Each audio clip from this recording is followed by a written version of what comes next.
back in the 19th century, there was discussion about the date of the Gospel of John, when the Gospel of John was written. And liberal scholarship was proposing a very late date for the Gospel of John, around, 160 or so, meaning it was not composed by the disciple of Jesus, the Apostle John. But lo and behold, P52 comes along and says, "Oh, hold on a second. I am very early. I'm dated most likely to the 2nd century. Therefore, the Gospel of John must have been written before me, because I cannot exist before the Gospel of John." This is the Bible Sojourner, where we discuss issues related to the Bible, theology, and culture. I'm your host, Peter Gaiman, professor of Old Testament and Biblical Languages at Shepherd's Theological Seminary. Shalom and welcome. Thanks for joining. Welcome back to another episode of the Bible Sojourner. We've been doing a series on the New Testament, and really when you look at your English translations and read through Matthew through Revelation, there's a lot of things that have gone on behind the scenes that we don't often take a look at. And we're trying to take that look because I know that you like to look into things that many people would shrink away from and curl up in the fetal position. So we're doing that. And I've invited my friend Denis Salgado. He's been with us for 2 episodes already, talking about some of the background issues, the cultural issues with regard to the autographs of the New Testament documents. And then we did a little bit of a spicy episode on the canon of the New Testament last time. And today we're going to look at the unique and amazing world of New Testament manuscripts. So again, I want to invite for the 3rd time to the Bible Sojourner, Denis Salgado. Denis, thanks again for being with us. Of course, Peter, it's a joy for me to be here again and be sharing with you a little bit about the story of the New Testament, from text to translation. How did we get the New Testament? Again, this is a curriculum organized by the staff at the Center for the Study of New Testament Manuscripts, which is an organization founded by Dan Wallace about 23 years ago, to work with Greek manuscripts, the preservation of these manuscripts. And something exciting that we have been doing now is go places to teach this 7-part series. And I can show you here what the 7 lessons are. As you mentioned, Pete, we went through the autographs in the first one and then talked about the canon, which is always fun. And then we have other issues, right? We just don't jump from the canon to our English Bibles. We have to take a look at the manuscripts, the copies, right, of the New Testament. What are manuscripts, and the people who worked in those manuscripts, how they may have caused all sorts of problems in the manuscript tradition, which then must be sorted out by textual critics. And then finally, every decision makes its way through our English translation. All right. So today we will continue our journey through the text to translation, the story of the New Testament, by zooming in a little bit in the world of manuscripts. All right. So again, we don't have the autographs. The church in the first few centuries were deciding and recognizing those authoritative books. And Christians from all over the place were hoping to get a hold of those manuscripts and those authoritative books.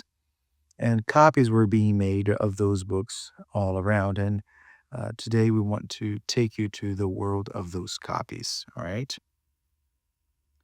The artifacts that carry the Christian scriptures to future generations. That's what we're going to be focusing on today.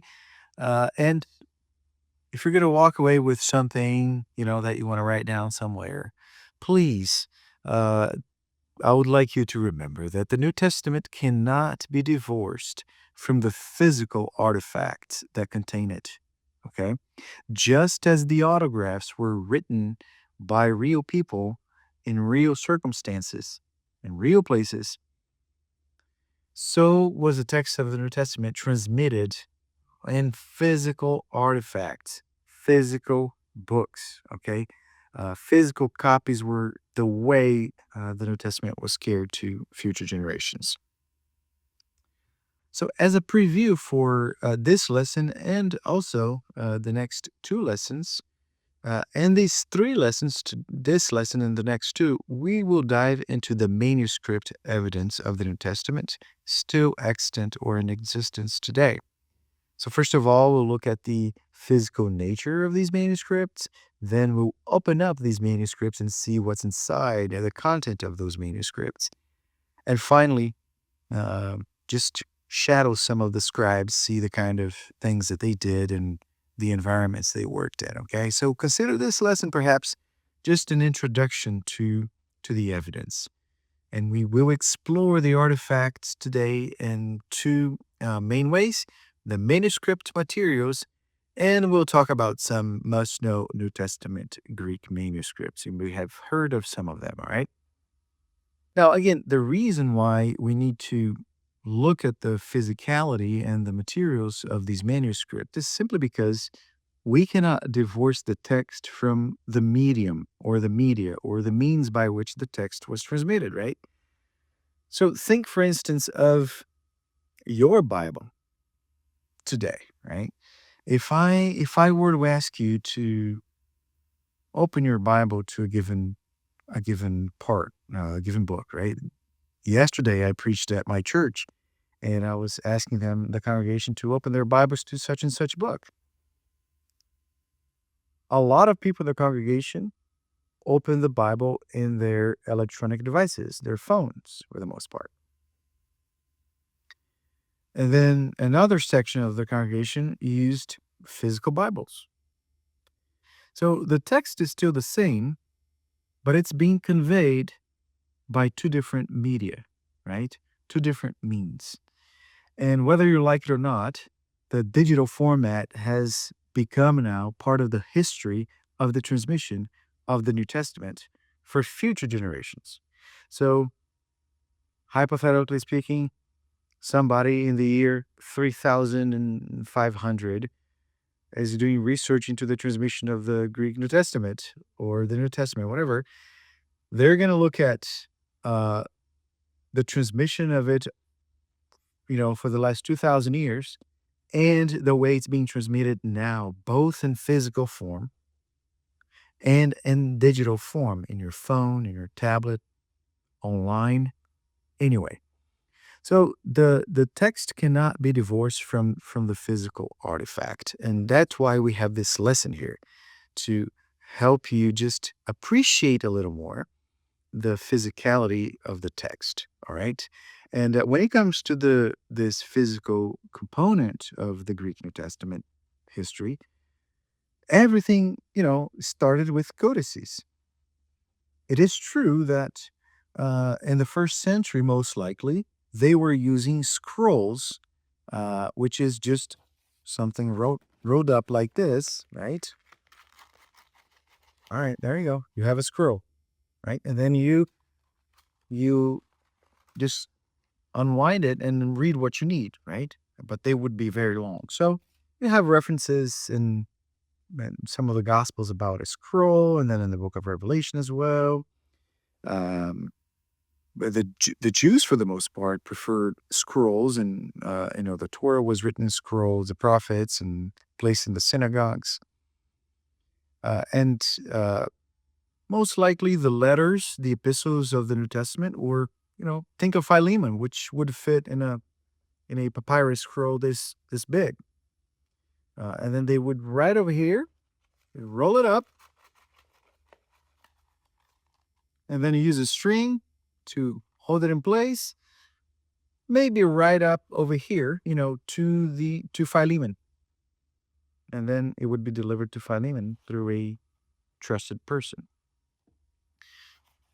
So several of the New Testament autographs were most likely written in scroll form, but when it comes to the Greek evidence extant today, remember we don't have the autographs, all we have are fragments of papyri and codices, right? So most of the Greco-Roman world preferred the roll format, the scroll format. About 74% of all items from the 2nd century are written in the scroll format, including not only documents, but also literary pieces. Christians, on the other hand, preferred codices, which is the book form, right? This form over here. And all the books that you see behind me. So a codex is simply the precursor of a modern book.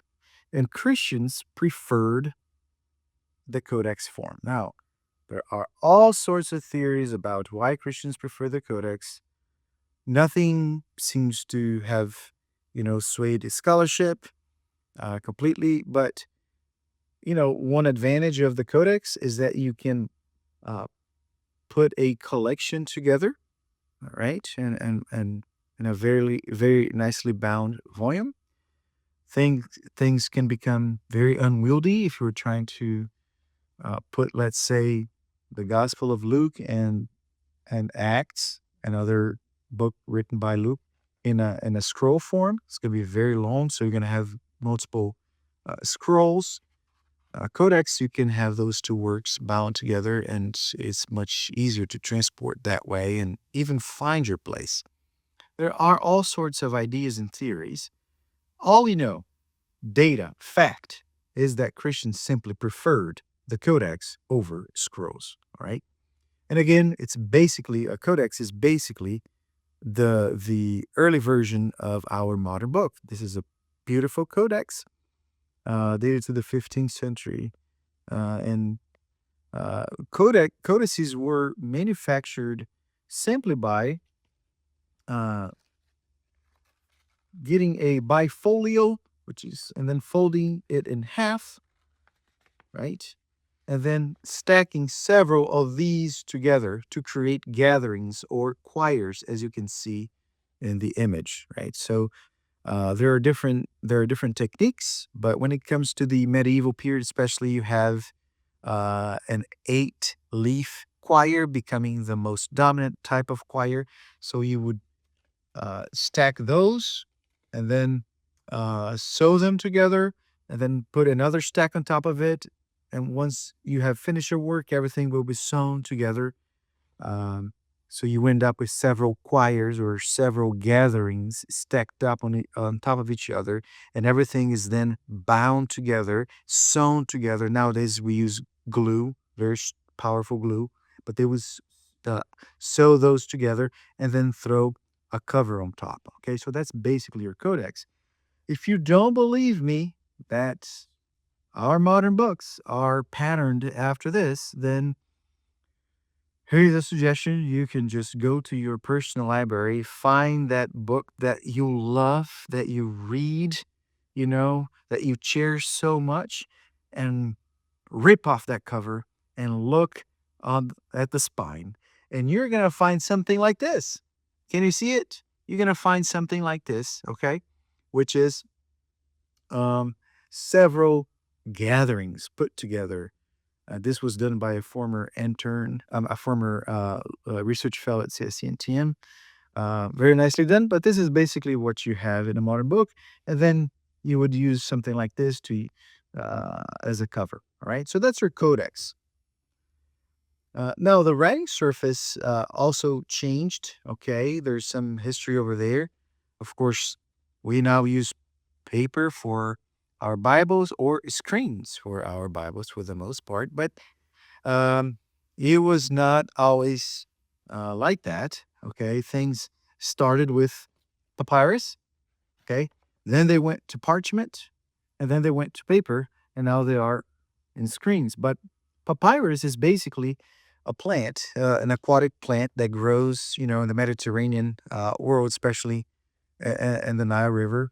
And Egyptians developed the technique of harvesting papyrus and used it in different ways. They used it for boats, sandals, to weave baskets, and then to produce something like this, okay, which is a writing surface, nicely done, which you can buy in Egypt or you can buy off of eBay. I would say eBay is easier. All right. But invented around 3000 BC as a writing surface. And not too long ago, Archaeologists found a papyrus document from Egypt dating to 3000. So it's pretty fascinating. Okay. A very durable, strong material. And what you have over here is just a depiction of how they would collect, harvest the papyrus plant, and then um, cut the stems, okay, and then use the core of it. So to produce a writing surface or to produce tapes to weave baskets, you basically remove the core and then cut the core of the stalk into 12 to 15-inch um, tape-like objects, and then you'll lay them flat somewhere. You can lay them horizontally and then vertically, and then using something like a mallet, you're gonna beat it and let it dry, okay? And once you let it dry, you can then polish later. It becomes one piece, one large piece, because of its own properties. It glues everything together. So then you can use something like a sponge to polish the surface. And then you cut the surface however size you want. You want to cut it in long uh, tapes to weave baskets, or very wide tapes to weave sandals, or even wider ones to produce a runny surface. So that's basically a very bird's eye view of the production of papyrus. And this relief here from the second century, I'm sorry, to the second millennium BC shows a few guys, Egyptian guys, collecting the papyrus, and another one carrying the stalks to the one who's removing the core. And then later on, that core is going to be cut into smaller pieces and then laid horizontally, and then let it dry, polish, and cut according to the size that you want. All right. Most of the New Testament manuscripts from the second, third, and then fourth century are papyrus. So papyrus was the material used to write anything around that time. So not to say that parchment did not exist. Of course it did. But papyrus was used for pretty much all the New Testament, dated to those the earliest 3 centuries. All right, and then you have parchment coming into play, which is basically animal hide, animal skin that's you know collected and treated in a certain way, and that leather or the parchment becomes a writing surface. You have vellum, which is a different kind of parchment, higher grade kind of parchment, but it's all the same. It's parchment. It's animal hide, and it was developed perhaps in the second century BC. Although there are references to that technique even before that, especially I think in Cyprus. So, how was parchment made? So you have two stages basically. One, you have to choose a healthy animal. Choose your skin. Don't choose an animal that's been, I don't know, in a shooting in downtown Dallas, which is full of holes. Okay, choose an animal that has the least defect as possible. Okay, it's not defective. It doesn't have wounds or anything, scars. So ideally, you want a good skin, a good animal. Then you remove the hair, okay, and then you soak that skin in vats of water. It's a mixture of water, lime, and then you leave it there for 3 to 10 days, uh, and then you remove the skin from those vats of water, and then again you stretch it using a curved knife. You're gonna remove the flesh, right, from one side, and remove whatever's remaining from hair on the other side. Let it dry, and then you're gonna use the same kind of knife once again to adjust the thickness of the parchment. And I've handled many manuscripts at this point, and some uh, parchment leaves are almost as thin as paper, and I'm not kidding. Others are very thick. And of course, that factors in the thickness of the codex, right? If you're thinking of, let's say, the four gospels, Yeah, you want good parchment that's thin, so it's not too bulky. So that's how you produce uh, parchment. It's a lot of work. I hope you are seeing this, right? Because it's easy for us to take for granted our Bibles today, our New Testaments today, because we just go online to a website or pull up Logos or Accordance, and we have all sorts of versions available to us. The tip of our fingers. We don't realize sometimes that in order for us to have the New Testament today on our phones, somebody like this guy over here had to do his work. Somebody like one of those Egyptians over there, they had to do their work, right? In the beginning of the tradition, collect the papyrus, or of course, you would buy the papyrus in the market, perhaps. But you would buy the papyrus and then you would write everything by hand. In medieval times, from the 4th century onwards, early Byzantine and then a later period, you were relying on people who are supplying parchment for monasteries so they can copy books. So it's the work of monks in monasteries, copying word after word, letter after letter, that God used to preserve the New Testament so that you can read your New Testament today. So I hope again that you're gaining a better appreciation for your New Testament and it's how it was transmitted by physical objects, all right? And parchment was used from the 4th to the 12th century for the most part. So again, we don't have autographs, but pretty much all things were written on papyrus from the 1st to the 3rd century. And then from the 4th century into the 12th, uh, parchment predominates.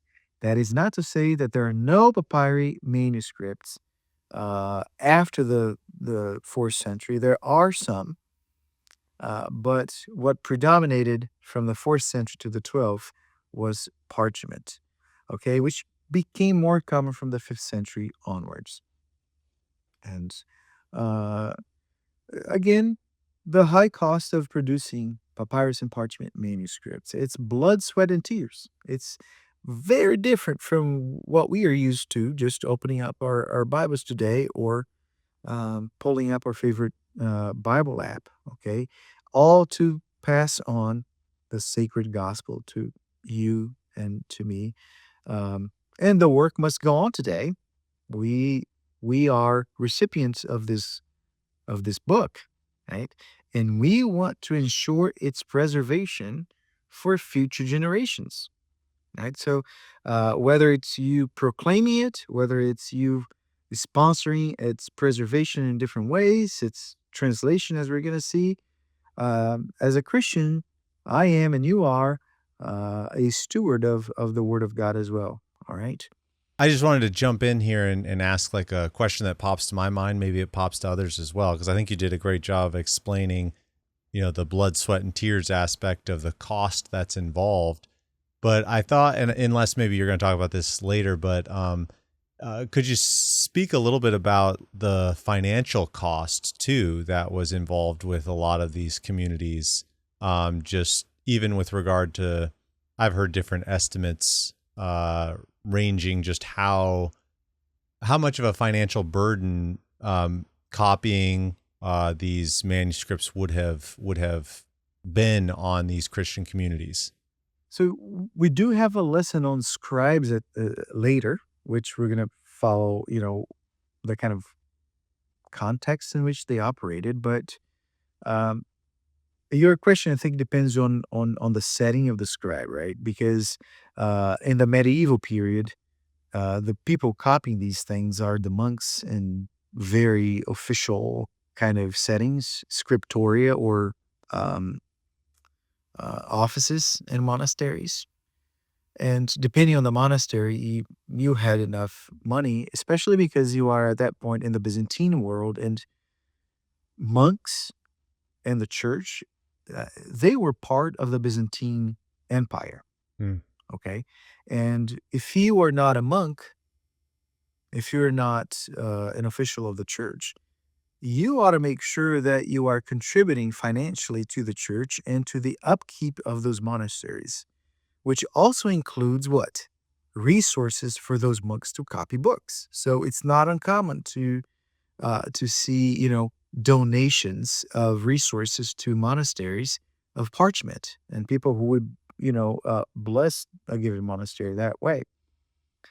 I think the financial burden comes more into play for Christian communities in the first few centuries because okay, papyrus was not that expensive, but there was some cost to that, right? And production of ink as well.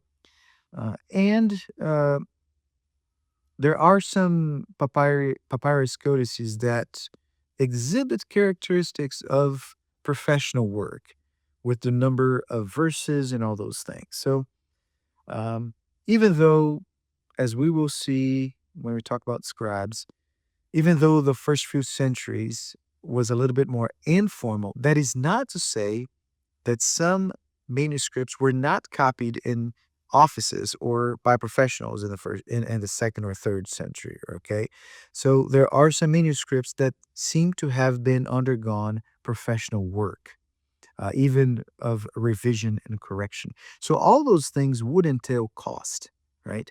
But when it comes to sacrifice, it's funny to think perhaps of Codex Sinaiticus, which we'll talk in a little bit, produced in the fourth century perhaps, but it is estimated that 400 animals were necessary to Wow. produce that manuscript. It's it's the entire Bible, and then Epistle of Barnabas and Shepherd of Hermas at the end.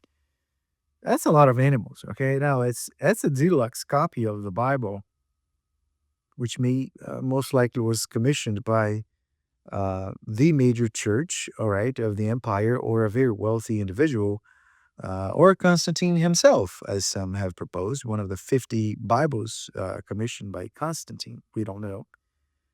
But yeah, I mean, 400 animals, that's a lot to produce, that Bible. Mm, So there was cost involved. I'm not going to give you any hard number, right? But sure. we could think of the number of animals necessary to produce something like that, right?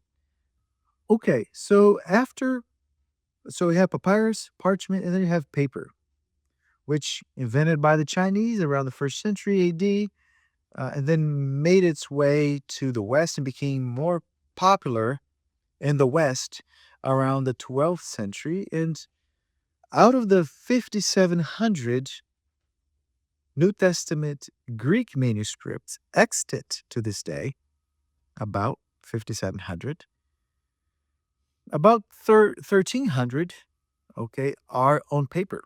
So that is a lot of them. Okay, so about 25% of our New Testament Greek extant evidence was written on paper.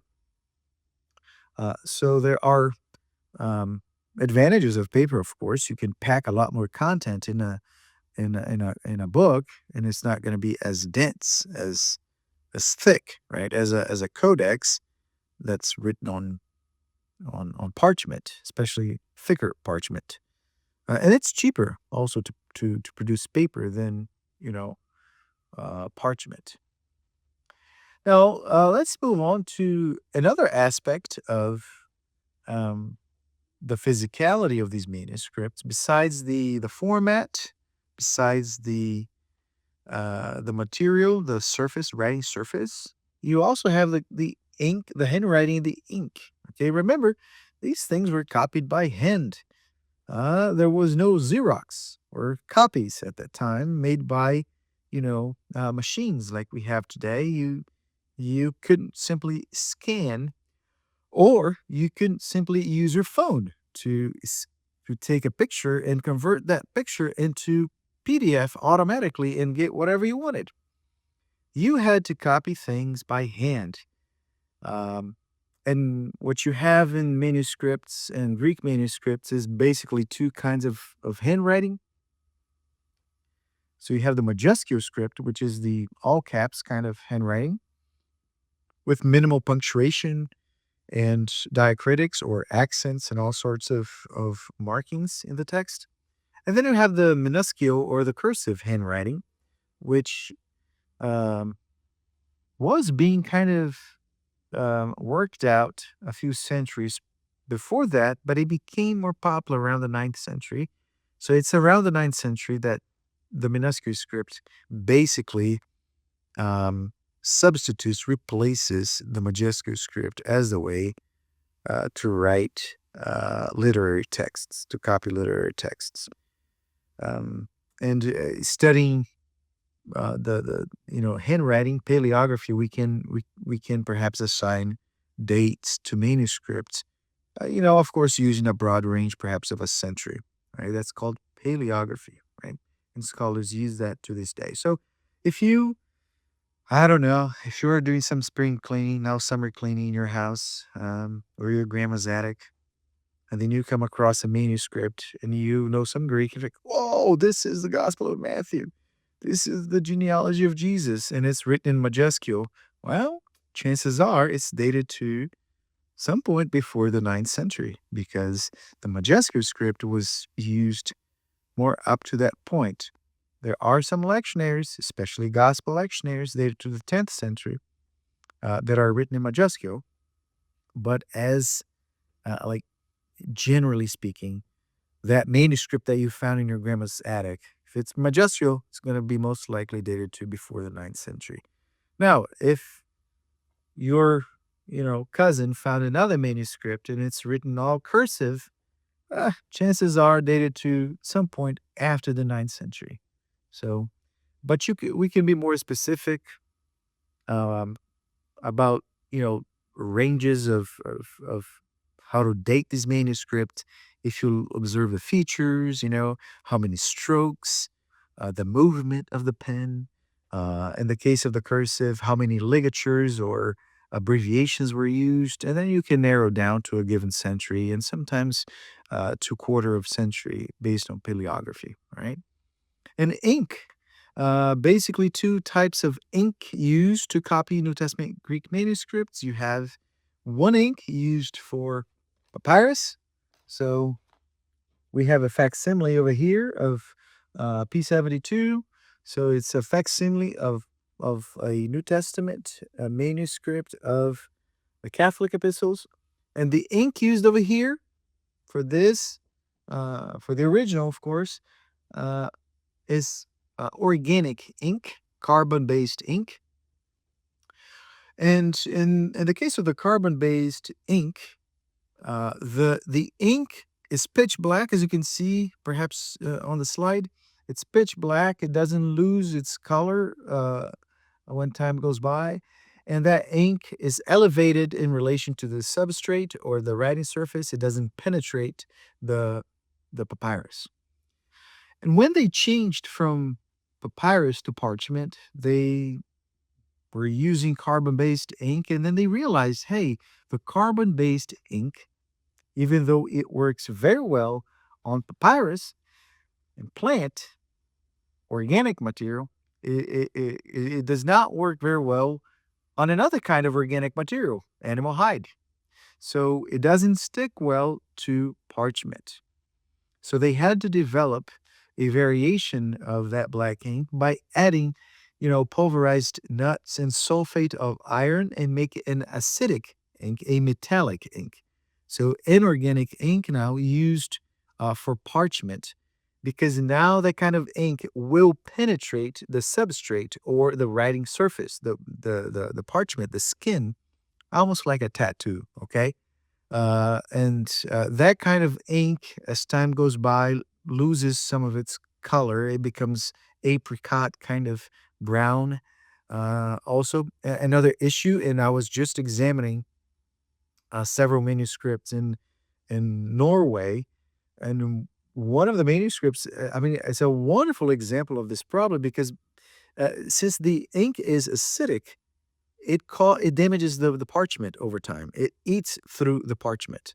So there were several leaves in this specific manuscript where the ink corroded the parchment, so you can barely read what's there. So hence preservation of these artifacts is extremely necessary, right? Not only because of hosts of other external reasons, but because of an internal reason. The very ink used on the parchment will cause damage and We might not be able to read that parchment, that manuscript in a few years. And of course, they used colored inks as well for different purposes. We use color in our Bibles today for some reasons. For instance, we know for sure the specific words that Jesus said because they're written in red. They're printed in red. That tells me that I can know for sure 100% that Jesus said that. Not true. Just kidding. Um, that's just a modern mechanism for us to distinguish the speeches of Jesus as recorded by the apostles, right? So as recorded by the apostles, those are the words of Jesus. And we use the ink to disambiguate between the words of Jesus and what's not the words of Jesus. Well, uh, monks used colored inks for all sorts of reasons, to highlight text, to um, separate what is a commentary by a church father from the biblical text that the church father is commenting on, to disambiguate between headings in the main text, to disambiguate between um, lectionary apparatus or um, what day of the week I'm supposed to read this passage before the church, um, a cross-reference system, but also to produce deluxe manuscripts. I'm showing on the slide over here, Gregory Alon 022, which is a beautiful manuscript, dyed in purple. So the parchment was dyed in purple to show it's a deluxe work product. And the text is all written in majuscule script, all caps, and in silver ink. But the parts that are highlighted in red are sacred names which were treated with a special kind of reverence, and they are written in gold. Pretty cool. So inks were used to create that kind of effect as well. And of course, why not? Why shouldn't we draw icons? So we have Gregory Alon 777, 12th century gospel manuscript. You are reading the gospel, and then you, boom, come across that beautiful illumination that tells me exactly what the passage is, right? Is it the parting of the Red Sea? Of course not. It's, the paralytic. The good friends of the paralytic bring him to Jesus, remove the roof of the house, and put him in the middle of there so Jesus can heal the paralytic. All right. So icons, illumination, beautiful components of Greek manuscripts, especially gospel manuscripts. Okay. All right. Now let's go on to the must-know New Testament Greek manuscripts. There are many of them. Again, about 5,700. But we just want to highlight some important ones. You may have heard of Papyrus 45, which is a 3rd century copy of the Gospels and Acts. It's not complete, but it's an important manuscript for Gospels and Acts. So several leaves have been preserved for us today, and this is one of the 140 papyri manuscripts that are listed in the official catalog of New Testament Greek manuscripts. So again, originally contained all 4 Gospels and Acts, dated to the 3rd century. I'm sorry, and now it's relevant, because it's telling me that as early as the 3rd century, Christian communities, were already circulating the 4 canonical Gospels, right? If you've seen our talk on the canon, this might ring a bell, right? The 4 Gospels, Matthew, Mark, Luke, and John, the 4 canonical Gospels, circulating together as a bounded collection, right? As a bound group, just this collection. And you have the book of Acts going with it, which makes sense, right? It makes sense to have the book of Acts following the Gospels. It's just this historical sequence over there. Along with B45, you have Papyrus 46, which is has similar importance because instead of being Gospels and Acts, it's most of the letters of Paul, right? 2nd to 3rd century, very early, right? 86 of 104 leaves are extant, and CSNTM has digitized both P46 and P45. P45 is in Dublin, Ireland, and so is P46. And some parts of it are in Michigan as well. So CSNTM has digitized it, both manuscripts, and created a beautiful facsimile of P45, P46, and P47, which you can purchase online as well. Very beautiful facsimile. But going back to my point here, earliest witness to the letters of Paul, 2nd to 3rd century. Earliest witness to a collection of Paul. That's fascinating. Now, it lacks the pastoral epistles, right? 1st and 2nd Timothy and Titus. Now, that is not to say that the pastoral epistles were not regarded as authoritative, but all we can say is that P46 most likely did not contain the pastorals. Uh, just a curiosity about P46, and I'm showing that on the slide over there. If I'm going to test your your knowledge of New Testament canon, after Acts, you have the Pauline epistles. You have Romans, right? Have First Corinthians. You have Second Corinthians. You have Galatians and Ephesians. Hold on a second. P46 is interesting because it's the only manuscript that, as far as we know, that places Ephesians before Galatians. And you can see the pictures over there. It says Pros Galatas, right? After Ephesians. So it seems that the rationale was to place the long letters first. So arrange letters according to length. Hence Galatians after Ephesians, because Ephesians is slightly longer than Galatians, all right? So a very important manuscript of Paul, P46. Papyrus 52, it's a tiny fragment of the Gospel of John containing John 18, just a few verses, as you can see over there, 31 to 33, then 37 to 38, the size of a credit card, okay? But it's the earliest, as far as we know, for the Gospel of John. Some have been extremely bold and dated it to 125 AD. We cannot say that, okay? Look at the size of this thing, right? It's very small. When we try to compare the handwriting, we are working with limited evidence, right?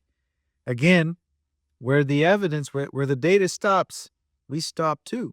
Okay, so we cannot have absolute certainty about this thing being dated to 125 or 150. We can give it a range, early for a 2nd century to maybe 3rd century, but it's extremely early compared to others. Now, back in the 19th century, there was discussion about the date of the Gospel of John, when the Gospel of John was written. And liberal scholarship was proposing a very late date for the Gospel of John, around, 160 or so, meaning it was not composed by the disciple of Jesus, the Apostle John. But lo and behold, P52 comes along and says, oh, hold on a second. I am very early. I'm dated most likely to the 2nd century. Therefore, the Gospel of John must have been written before me, because I cannot exist before the Gospel of John. So that has implications. This tiny little fragment has implications for the dating of the Gospel of John. So it pushed the dating of the Gospel of John back into the 1st century, contradicting, liberal scholarship. So very important manuscript for that reason as well. P72, which is the facsimile that I was just showing you over here. It's a facsimile. There are several leaves over here. If I can, there we go. Several leaves. It's a facsimile of this codex, and you can see that it used to be a codex because of the way that the content is laid out, and the holes over here in the middle indicate that it was folded once. And P72 is the earliest known copy of Jude, 1st and 2nd Peter, dated to the 3rd century. Originally, this is known as the Miscellaneous Codex because originally it contained other works such as the Nativity of Mary, and the 11th Ode of Solomon, and other non-scriptural books. So it's a miscellaneous codex in the sense that it has a broad range of literature, liturgical literature and canonical literature, and some that are not scriptural or religious. Um, but it has a very important document. It's called Peri Pascha, or Concerning Easter, written by a second century apostolic father called Melito of Sardis. So we can learn a lot about the Christian interpretation of Easter in Asia Minor through the work of Melito of Sardis.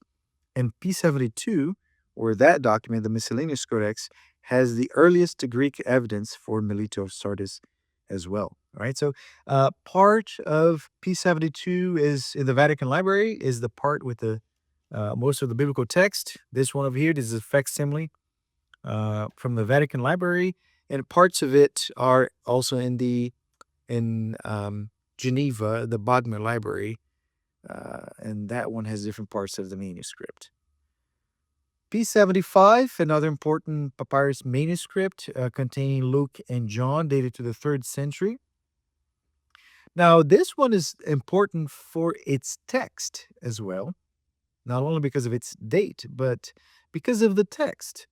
It's interesting because Codex Vaticanus, which is one of the most important New Testament Greek manuscripts that we have, the text of Codex Vaticanus is regarded by scholars as a text of excellent quality when we study the tradition.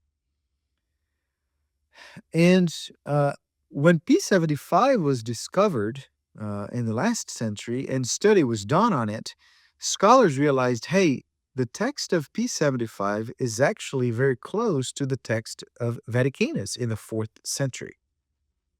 And because this one is dated to the 3rd century, now the text of Vaticanus, of course not the manuscript, but the text of Vaticanus is now pushed back a century or two.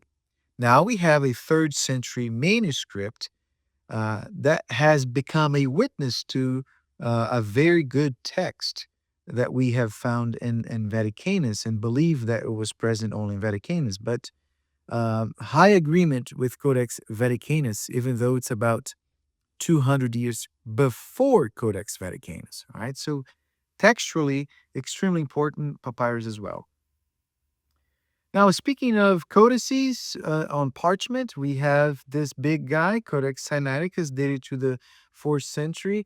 That's the one that it took about 400 animals, right, to supply the material for this. About 400 animals gave their lives to produce this manuscript. It's the only manuscript written in 4 columns, the New Testament Greek manuscript, as far as we know. It's been in St. Catherine's Monastery for a long time, and until Tischendorf decided to, hey, I'm gonna take it away from you guys and bring it to Russia. So in the 1800s, 19th century, Constantine von Tischendorf, quote unquote, discovered it and took it to Russia.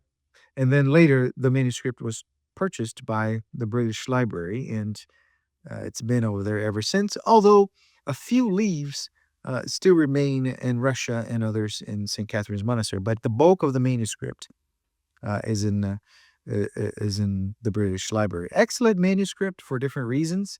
It has the entire Bible. It's a pendact. It also contains the Epistle of Barnabas and Shepherd of Hermas at the very end. Okay, that is not to say that whoever created this believed that those two were canonical, but those two were good books for you to have in your library. Okay. Along with Vatican Sinaiticus, we have Codex Vaticanus, another deluxe copy written in 3 columns. It used to have, I believe, the entire Bible, but it lacks, some parts of Genesis, some of the Psalms, and so 46 chapters of Genesis, about 30 Psalms, and after Hebrews 9:14, it breaks off. It's Lacanos, so it doesn't have the pastoral epistles, 1st and 2nd Timothy and Titus, Philemon, and it doesn't have Revelation. All right, but it's an excellent manuscript, very good text. Scholars believe it's one of, if not the best, one of the best manuscripts um, or witnesses to the text of the New Testament. All right. Another must know parchment manuscript is Codex Ephraemi Rescriptus, or Gregory 1104, which is a palimpsest dated to the 5th century. I hope you can see the image over there and see that there are two layers of text. And the first layer of text is written in all caps majuscule script. That's the one that's dated to the 5th century. But, later, I think it was in the around the 12th century, it was decided that, hey, how about we scrape off the undertext and write ascetical treatises and sermons by the Syrian father, Saint Ephraim, on top of it. So the Christian community decided at that point that they wanted to reuse the codex for the writings of Saint Ephraim the Syrian, hence Ephraemi Rescriptus. Rescriptus is Latin for rewritten. So they scraped off the first layer of text and wrote another layer of text. Since it's dated to, after the 9th century, it's written in minuscule or cursive script, right? And of course, we are, as New Testament scholars, we are interested in the undertext. So were those in the 19th century. So they said, hey, how about we use some chemicals to try and read the undertext? So they applied chemicals to Codex 04. That explains the different coloration, like the different color and the stains on the page. Hey, they were using the best technology available to them, chemicals. Nowadays, you don't have to destroy manuscripts to read them. We at CSNTM have multispectral imaging technology, so we can use different waves of and bands of light to photograph a manuscript and read the undertext or damaged text. But that's a very important manuscript. It's one of the most important witnesses for the text of Revelation as well. Another one that we like to highlight is Codex Bezae, which is a 5th century bilingual manuscript, which meaning written 2 languages. You have Latin and Greek. 4 Gospels, Acts, and a small fragment of 3rd John. One of the most intriguing things about Codex Bezae is that it contains the Gospel in what's known as the Western order. So whoever wrote this, copied this, thought that it would be more interesting to put the apostles first than the associates. So you have Matthew, John, Luke, and Mark. Luke being associate of an apostle, Apostle Paul, and Mark being associate of an apostle, Peter. So they rearranged the order of the Gospels that way. Now, Beza is also one of the most important manuscripts because of the kinds of readings that it has. It has unique readings, and some have detected anti-Jewish undertones over there, and also an overemphasis on the Holy Spirit. So Bezae, Codex 05, Gregory 1105, is a very important manuscript because of its readings and unique features that it has too. All right. Okay, we don't have to talk about this one. So what, right? That's the point. Specific knowledge, right, of each artifact is important to understand the history of your New Testament text. Again, it was through those manuscripts that I just showed you that your New Testament now made its way to your cell phone, right, or to your printed Bible. And each artifact gives us a glimpse into the preservation efforts and the veneration also that was shown for the New Testament. They were produced with tremendous effort and painstaking labor. So when we study these artifacts, we also understand how the church used these documents for different purposes, right? And again, the New Testament has been passed down to us by means of physical copies. The text of the New Testament cannot be divorced from its physical component. All right. So next time we chat, we'll cover the contents of those manuscripts, see what's in there. Right, okay. And there are all sorts of interesting things. and some resources. If you are intrigued by what we just said, you can take a look at these books. Thank you, Peter. Yeah, appreciate it, Dennis. Thank you so much for walking us through that again. A lot of fine-tuned details there to appreciate and look at some of the manuscript history and also the specific contribution of certain manuscripts. So very helpful stuff for those interested in that area. So thanks again. If you're interested in more of Dennis's work and the Center for the Study of New Testament Manuscripts, make sure to check out the link in the description. If you're interested in finding more about the podcast, you can visit my website, BibleSojourner.com. If you want to visit more about Shepherd's Theological Seminary, where I teach, you can visit shepherds.edu. Until next time, may the Lord bless you and keep you and make his face shine upon you.